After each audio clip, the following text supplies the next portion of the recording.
today I'm taking over EMG radio.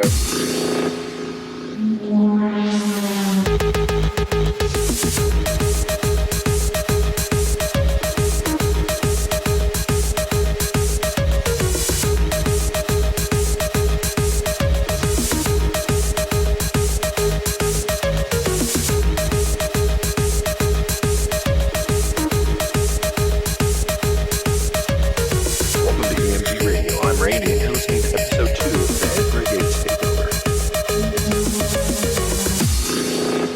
Today we're talking to Drazen Rodriguez, the mastermind behind Ezra Yates. How are you doing today, Drazen? I'm doing fine. Incredibly hot, but fine. Do you realize, okay, of the EMG members, there's the kind of, we joke about the elders, like the original members. Yes.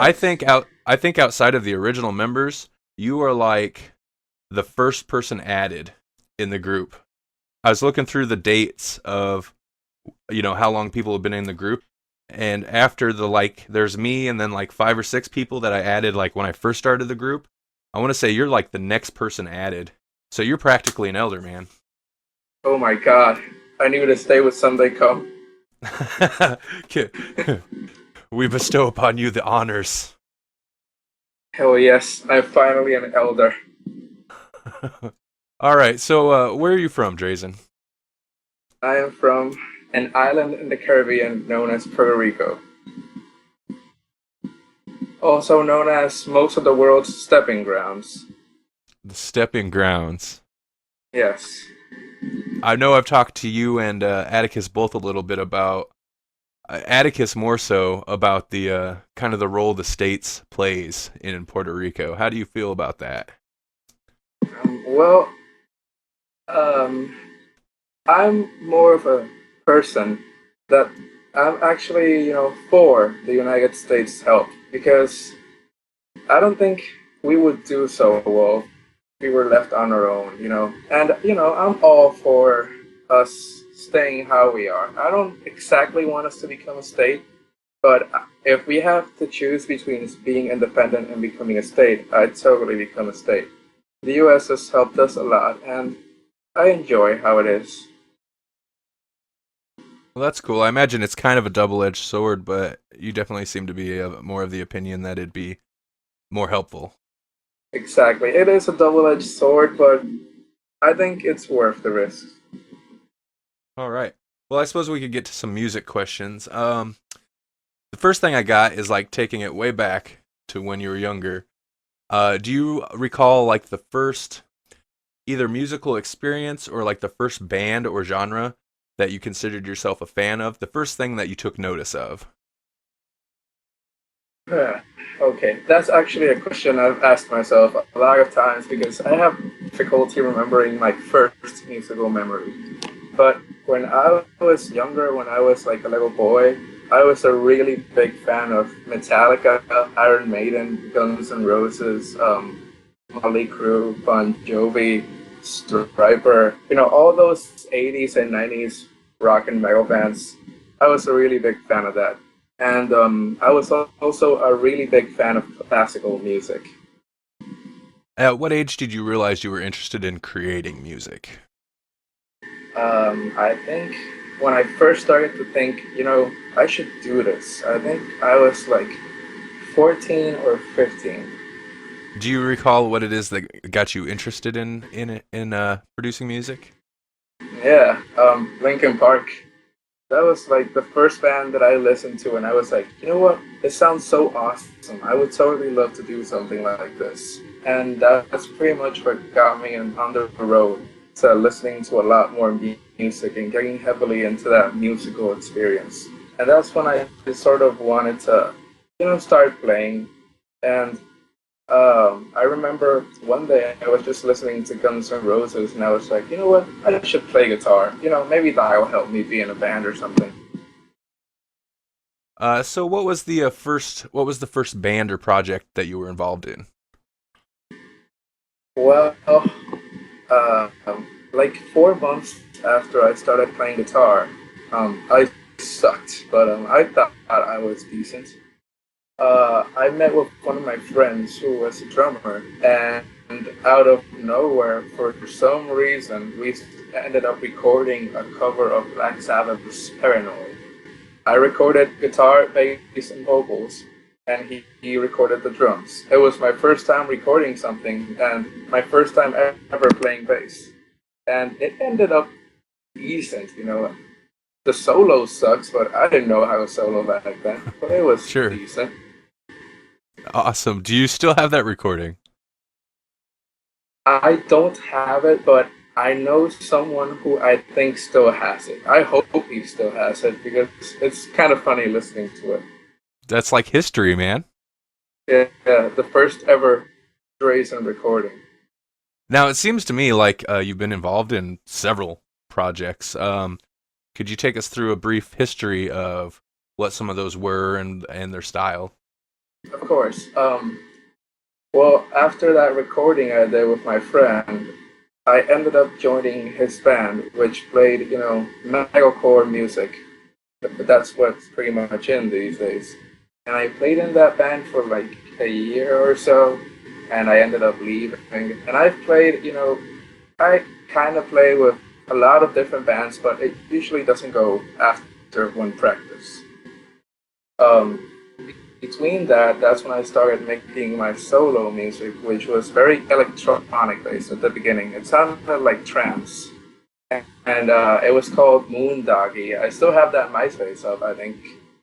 And after that, my desktop kind of died, and I stopped making music, kind of like permanently. I didn't even play guitar for a long time. And then when I got my laptop back, I installed FL Studio again, and I started making music. And that's kind of when Ezra Yates was born. But uh, bands, I've played mostly in like 10 different metalcore bands. And last year I made kind of a classic heavy metal band with some of my friends from university, which is kind of on break right now, but we made some decent stuff, yeah. What's the name of that band? Rudra Breeze. So, what role do you usually play in those bands? Do you guitar and vocals, or? I've pretty much played guitar in 90% of the bands I've been in. The other 9% I've played bass in the bands, and I've only sung for Rudra Breeze, which is, yeah, that's the only band I've ever done vocals for, but I've played guitar and bass for all the others.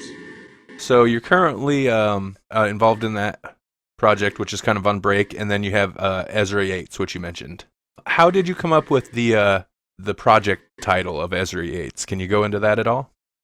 Of course. Well, I remember once, I think it was on Wikipedia or something, I saw the name Ezra, and I really liked the name. And I realized if I sort of played around with Drazen, and I took away the N and the D, it could be Ezra. And originally, I called myself Ezra ND, and I was like, I'll make those initials mean something eventually. And then I was in a relationship with a girl whose last name was Yates. And I kind of grew a liking to the last name, and I thought Ezra Yates was a catchy name. So I thought, why not? Because I didn't want a particular band name. I didn't want it to sound, like a band. I wanted to sound like a person. So I thought Ezra Yates sounded cool, and that's pretty much where it came from. How would you describe your music, Ezra Yates, to someone who has never heard it before? um, I always say my music is weird. I tell them it's like, well, the sound my soul makes.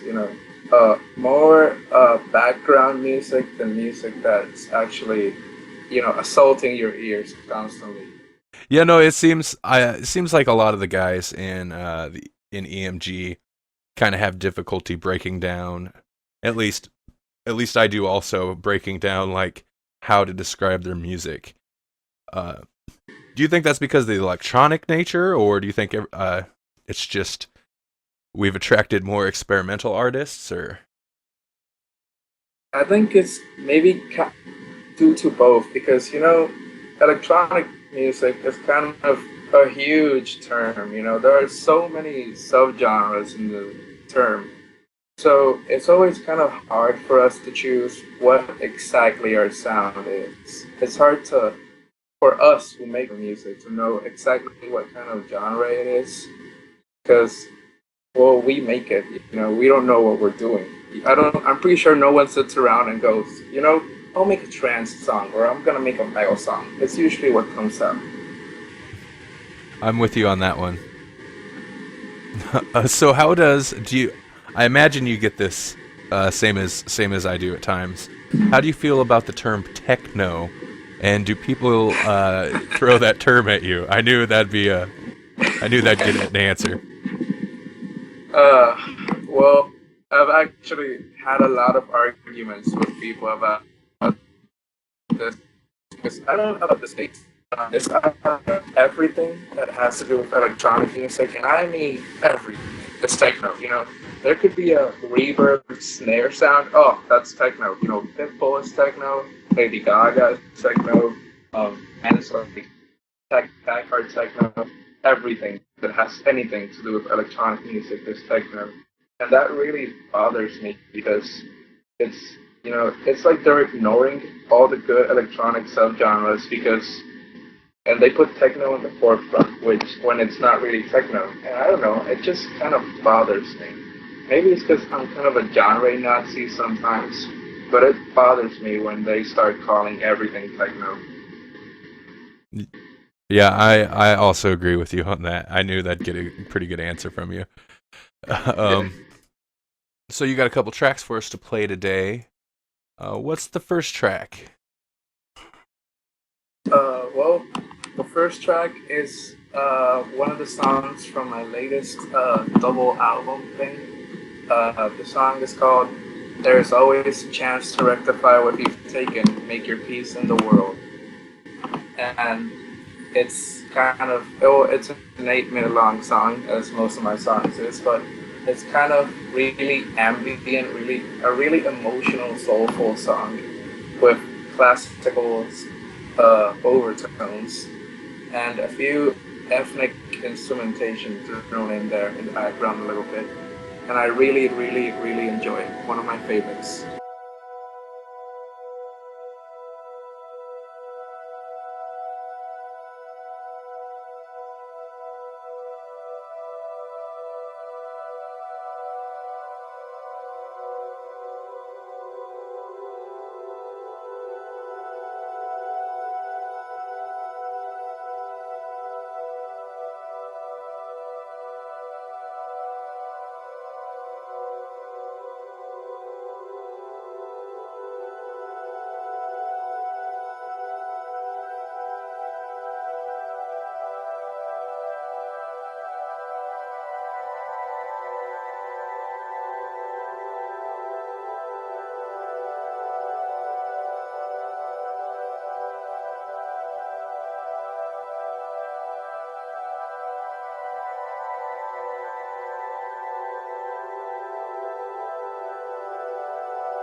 I really have been enjoying your City of Drones albums. Thank you very They're much. Yeah, they're good, and it seems like your other albums were produced well, but I've definitely been able to like hear a progression of like improvement on just the mixing and stuff like that. It's the like City of Drones sounds very slick. Thank you very much. That's actually what I've been trying to improve on, because I still don't exactly know what I'm doing when I'm working with FL Studio, because I'm pretty much a noob in this kind of stuff. But I definitely tried out a lot of new stuff. I definitely paid more attention to the mixing.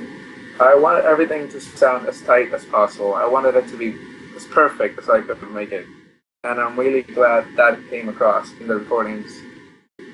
No, it certainly did. Ezra Yates is a solo project. Do you ever work with anybody on that project, or is that pretty much just you? It's pretty much just me, and yeah, me and the air around my room. And the air around your room. Yes. So, what title would you give yourself in regards to being a musician? For example, would you consider yourself a producer or a singer-songwriter, DJ, guitarist, you know? Well, maybe it's because I love folk music, but I've always thought of myself as a singer-songwriter, even though most of my music is instrumental. And sometimes I think maybe I'm a producer, but I've always thought of myself as a singer-songwriter. Okay. Now, take us through the journey of a typical song, like where do you usually start when you're creating a new song? Do you have a set place you start, or does it vary every time? No, that's a good question. Uh, I think sometimes, usually, sorry, it starts with like the background ambient noises. That's usually where I start because I like to have a really full sound. I don't like there being emptiness in a track. Sometimes I start with a good melody that I have in my head, a piano melody or something. But usually I concentrate more on the ambient noises first. But, most of the time, whenever I compose or record something, I have no idea what I'm doing. So I just let the ideas flow and they form themselves into whatever they want to be. What kind of a stream process? Yes, that's pretty much how it goes. I don't really plan things out too much. And whenever I do plan it out, it rarely ever turns out how I want. Of the entire music process, from writing, recording, if you're recording, mixing, releasing, promotion, what is your favorite part? My favorite part would definitely have to be after I record a song that I really like, listening back to it and realizing, this is perfect. I don't need to fix anything.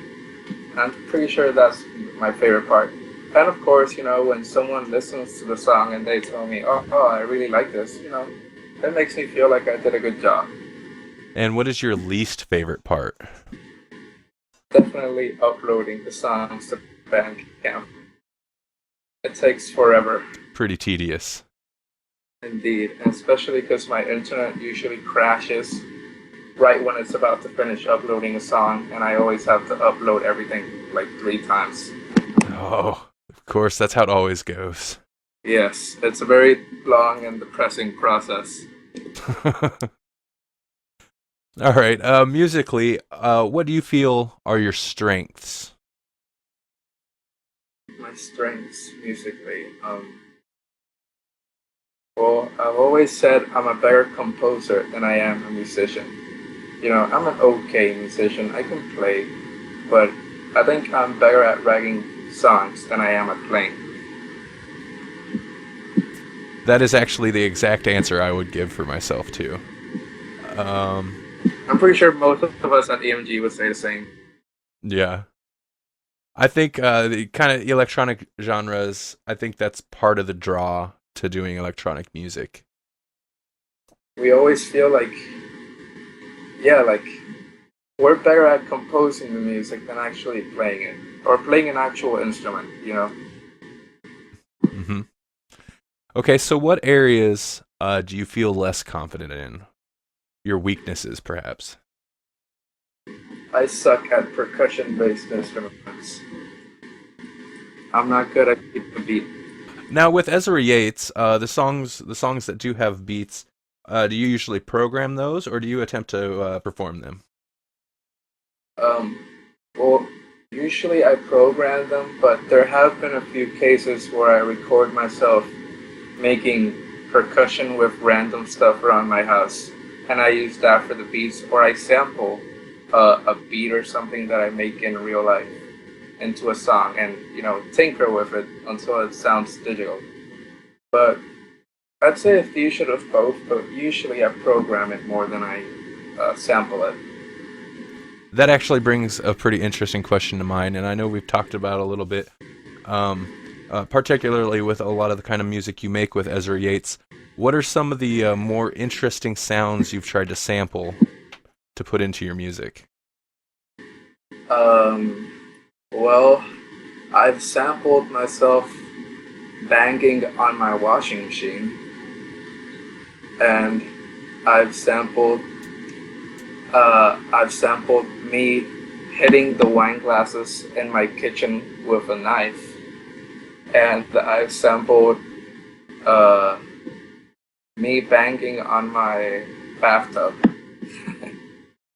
That was okay. We were we were having a conversation one day on Facebook, and you mentioned something about you sampling you banging on the bathtub with a bat, and that made me laugh. Like I just kind of pictured it. But yeah, that's did that give you a pretty good sound?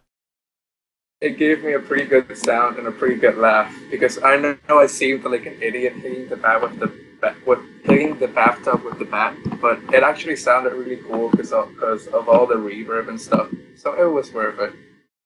I guess since we're kind of on the subject, we can go into a little bit of the technical talk. What software do you like to use?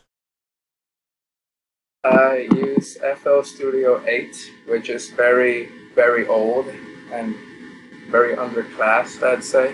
And I use Audacity whenever I want to record something live. Audacity's pretty good, and that's good free software. I like free stuff. Exactly. That's the best part. I wouldn't pay for software. I'm inclined to agree with you on that too. But that's a different conversation, I imagine. Okay, what about hardware? Do you have any hardware that you like to use? I don't think I have any hardware besides my laptop. Well, I'm using a Rock Band microphone to talk to you. I'm pretty sure that gives an idea.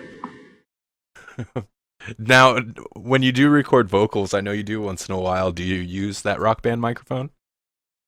Well, I've yet to actually use it for a song or something. But before I got this microphone, which it isn't even mine, but before I got this microphone, I used to record everything with my laptop mic. Not because I was lazy, but I don't know, I kind of liked the sound that it made because it sounded really raw. It sounded, dare I say, analog. And I don't know, Sure. I liked that cool raw sound. You know, sometimes it sucks because it picks up a lot of background noise, but I don't know, I kind of like it. It's a very lo-fi sound, yeah. Exactly. And what's the next track you'd like to play for us? And if you could give us a little history of this track. The next track I would like to play is actually a collaboration I made with someone else from EMG, James White, also, the mastermind behind Autonami or Autonami, which I'm still probably pronouncing wrong, even though he explained to us. No, I know. I believe it's Autonomy, and we totally pronounced it wrong. Autonomy, yeah. We pronounced it Yeah. way off last show. Sorry, go ahead. And I followed that example. It's a collaboration that started off kind of weird, I had an ambient-based track that I was making for my then current album, Harboring Affection, which you can also find on ezrayates.bandcamp.com. I was thinking about a collaboration, and I talked to James about it, and he was totally up for it. So I sent him the track, and in like a month, he sent back this amazing track called Let's Fade, which he took my decent track and turned it into a masterpiece. It's a track I'm very proud of being a part of, and I can't wait to collaborate more with James or whoever's up for it and making more good music like this track.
So, what drives you to create music?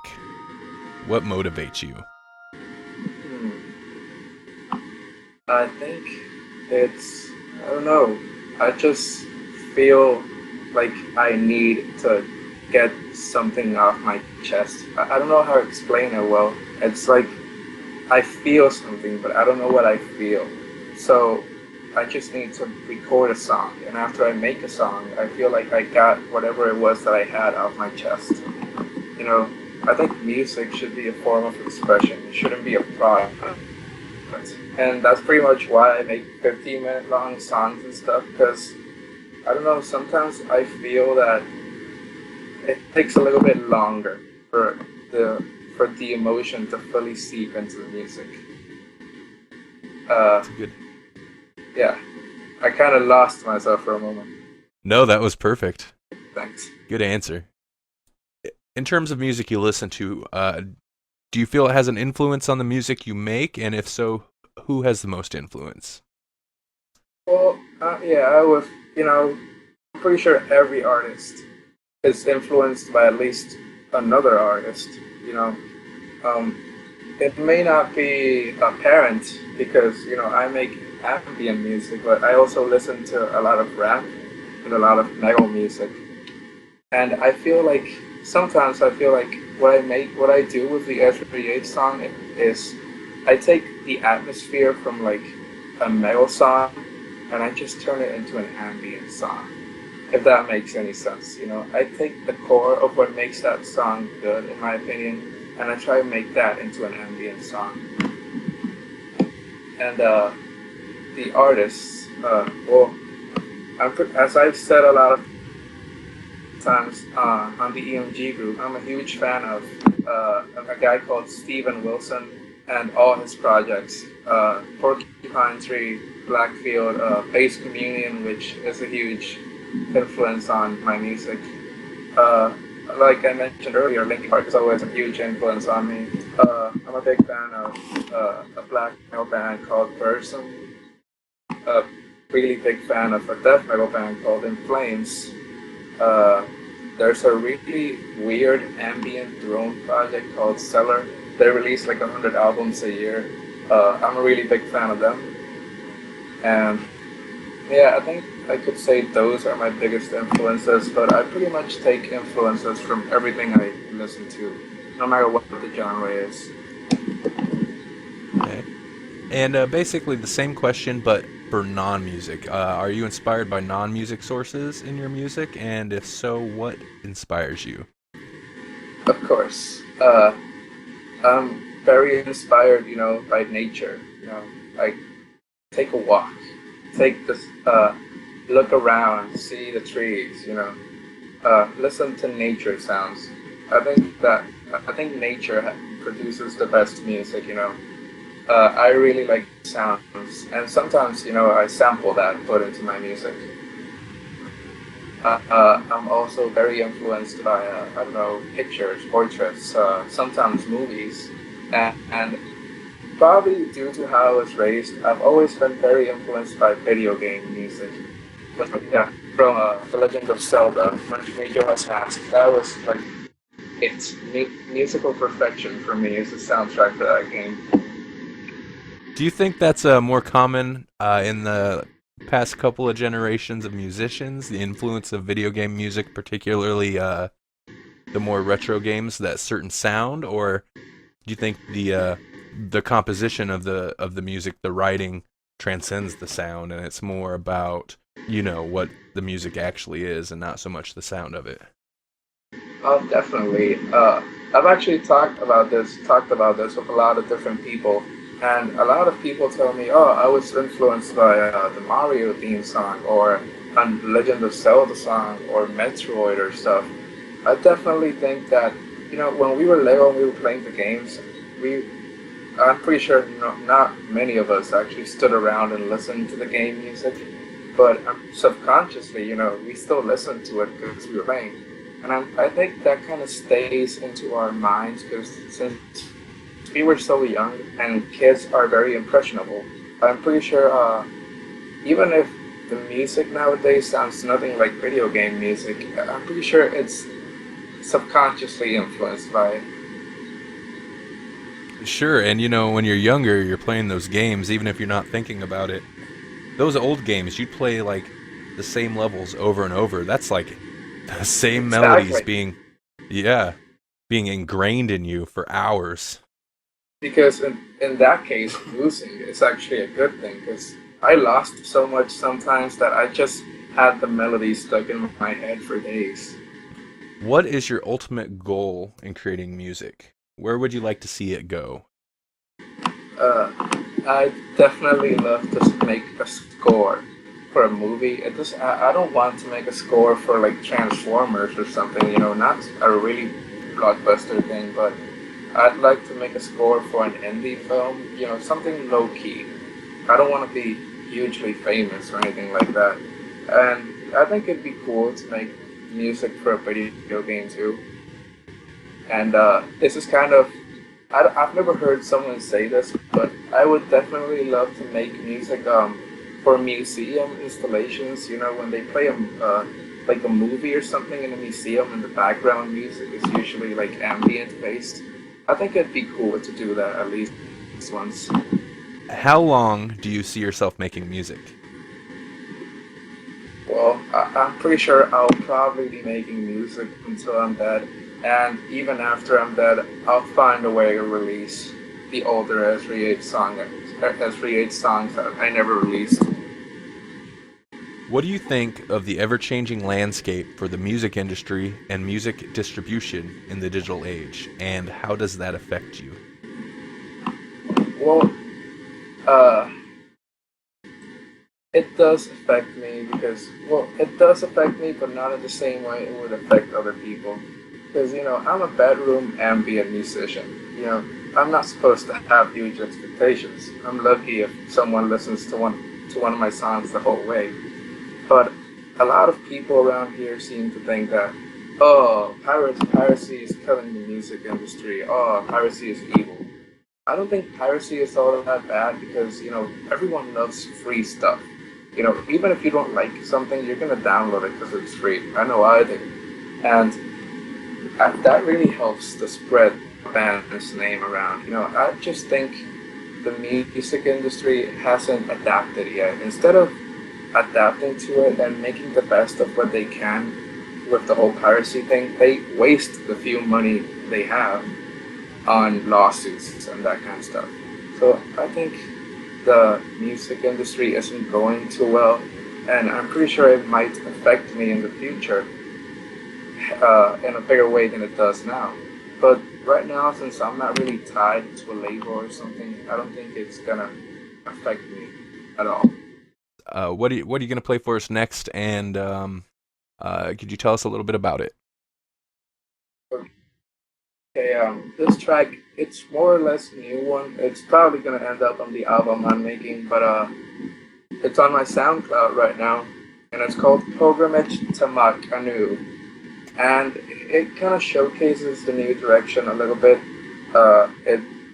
It's full of Asian instrumentation, a lot of Japanese instruments with Japanese names, which I cannot remember, a lot of flutes and stuff, and it sounds exactly like a pilgrimage. When I was recording the song, I wanted it to sound like someone taking a pilgrimage, someone traveling inside themselves to find themselves.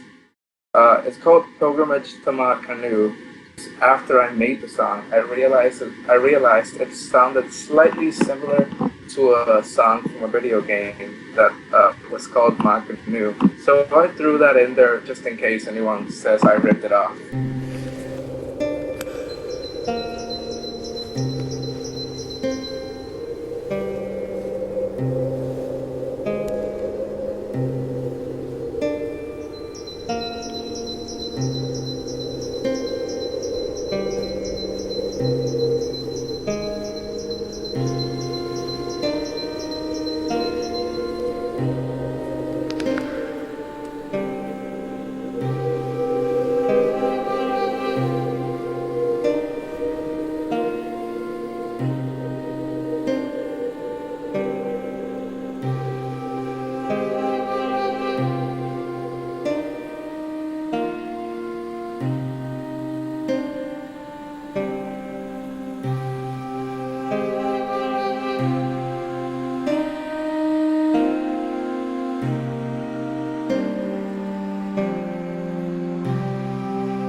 That's a good track as well. Thank you. I really love that track. Most of the new album is going to be similar to that. You know, a lot of Asian instruments and Indian instruments, and a lot of percussion and cymbals and stuff. If you could collaborate with any other musician in the world, living or dead, who would it be, and in what capacity? What would you have them do? Holy crap! I've never really thought about that. I think living or dead. You know, every time I see an artist get asked this question, they always say, "Oh, Jimi Hendrix," but I'm not a big Jimi Hendrix fan, so I think I'd definitely, even though he's still alive, I'd definitely collaborate with Steven Wilson because as a musician, I think he's closer to what I'm trying to do with music sometimes. And I think I'd probably let him do his thing with my music because I think he'd do a better job at Ezra Yates songs than I would. Uh, I'm pretty sure we'd make some sort of ambient music and we'd record the feedback from his guitar or keyboard thing. Yeah, he'd play guitars and keyboards and whatever we do. All right. Now, on kind of the flip side, now think of a musician that you can't stand, someone you have no interest in listening to at all, and say hypothetically that you're contractually obligated to create a track with this artist. Say you're signed to a label and they say you have to do this. Who would that musician be, and what would you have them do? That's actually an easy question to answer. I can't stand Nicki Minaj or Drake, but I think Nicki Minaj is definitely the worst of two evils. If I had to collaborate with her, you know, life or death, I'm pretty sure I'd make her do something that doesn't involve vocals. You know, if she wants to play percussion, if she wants to play guitar, you know what? Go ahead. She could even beatbox, but nothing that includes her making sounds with her voice. That's good. All right. Now, just off the top of your head, not too much pressure, what are a few of your all-time favorite albums? Whatever you can think of. Okay, that's a tough question, but okay, off the top of my head, Adultery by Dog Fashion Disco. It's not a very well-known album, but it's awesome. The Black Halo by Camelot. And those are usually the two albums I always say, but I'm pretty... Oh, Deadwing by Porcupine Tree and Ghosts on Magnetic Tape. I forgot the name of the album, but I think it's called Ghosts on Magnetic Tape by Face Communion. Those are some of my favorite albums, definitely. And what have you been listening to lately? A lot of death metal. Really, death metal? Yeah, I've been in a death metal kind of mood the past few days, and hip hop. I've been listening to a band called Dying Fetus, which is one of the most metal names I've ever heard. It is. Definitely Death Clock, you know, that's always on my MP3 player. And Napalm Death, which is grindcore, but they're still kind of death metal. And a Puerto Rican artist called Calle 13, which is like alternative experimental hip hop. All right.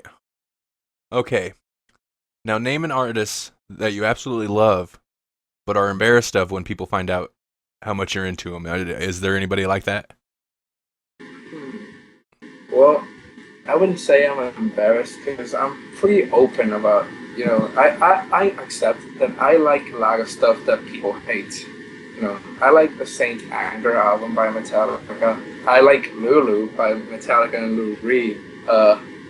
I like pretty much every album that everyone hates. But an artist that I like that some people, that I think it would be embarrassing for people to find out.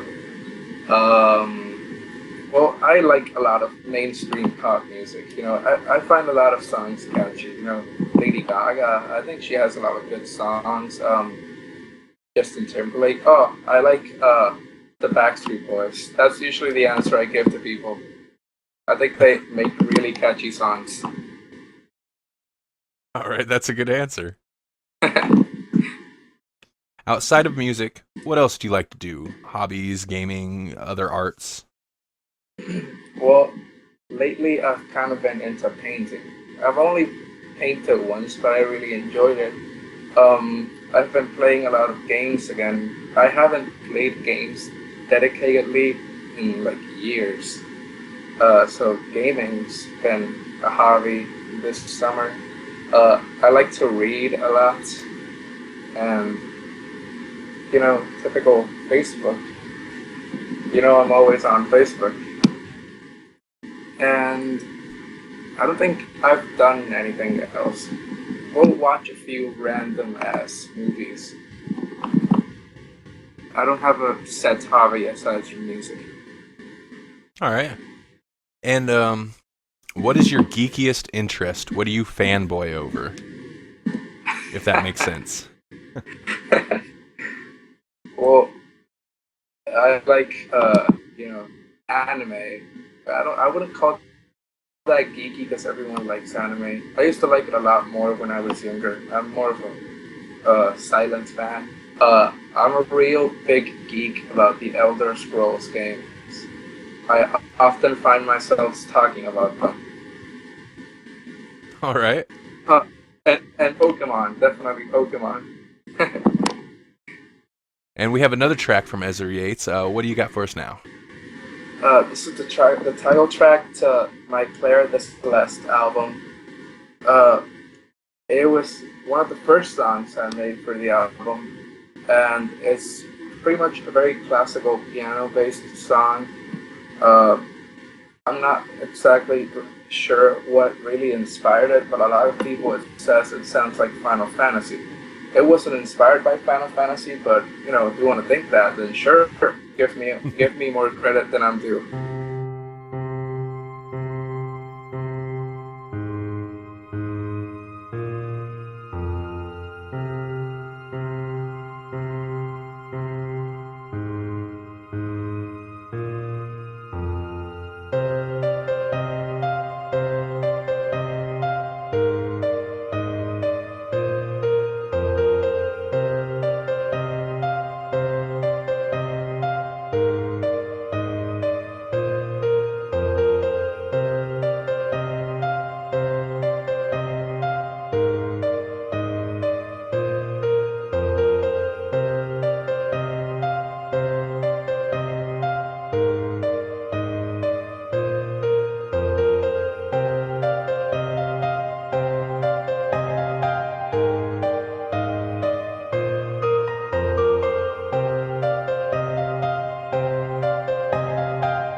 I've actually been waiting, for you to put that EMG sound thing you did the last time, because I've always wanted to say it's in the game.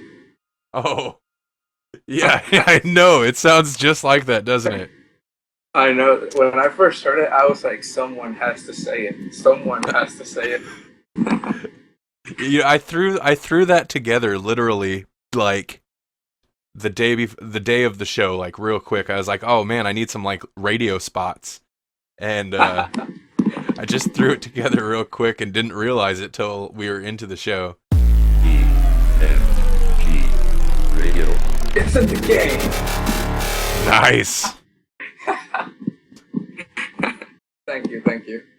Getting towards the end here. What is next for you? Upcoming album, shows, projects, stuff like that. Well, I'm always working on new stuff, but I'm working on an album that's probably going to be really different from the ambient-based music I'm known for. It's probably going to be more like meditation music. It's going to have like tribal beats all the time. A very percussion-based album. They will probably have vocals on a few songs as well. So I'm trying to move away a little bit from what I'm known for and branch out. But I'm pretty sure I'll still have a few regular Ezra Yates songs. So I'm working on that, and it's probably gonna have a physical release. I'm also working on that, and I think I'm also kind of working on a metal project with a local musician from around here called Those Bones Buried Beneath the Flower Bed. It's kind of like post-rock, doom metal and black metal. So I'm gonna work on that soon as well. And whatever else the horizon has in store for me, I'm up for it. Awesome. I love the name of that band, by the way. I seen you posted something about it the other day, and I thought it was great. You listen to the song? I did, and it was good. I liked it. Oh, thank you. I hope to start working on that soon. I just need to go and visit my friend. He lives like an hour and a half away, but I'm sure it's going to be worth it.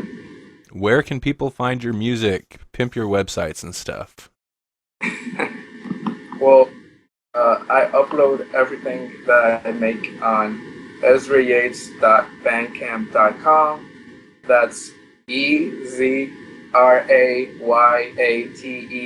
ezrayates.bandcamp.com. I'm also on Facebook, where I post stuff sometimes.